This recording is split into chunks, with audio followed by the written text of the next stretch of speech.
about here.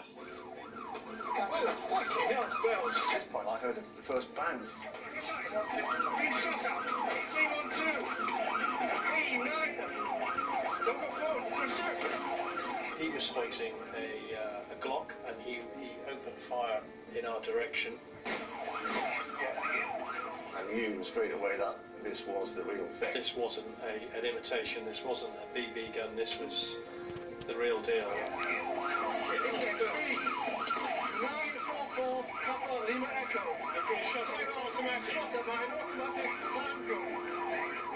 We then continued to follow him along here, and just as we crest this little rise here,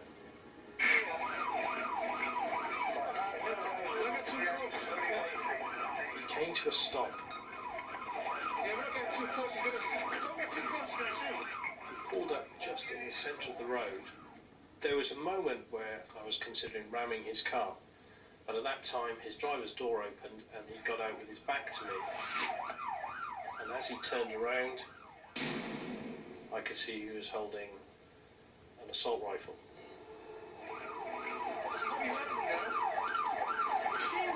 So it's gone from having no tax to now a really life-threatening situation.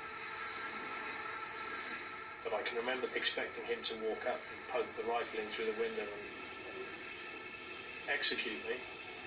I can remember thinking, I just hope this doesn't hurt, I hope it's quick. Came down upon the car. Oscar, this fucking shit now is with an AK47. The last place I want to be, to die, if you like, is being shot at inside a tin can. And it was almost as if I'd gone back to my old military days. I had no idea Steve had even got out of the car, so I just was focusing on the gunman.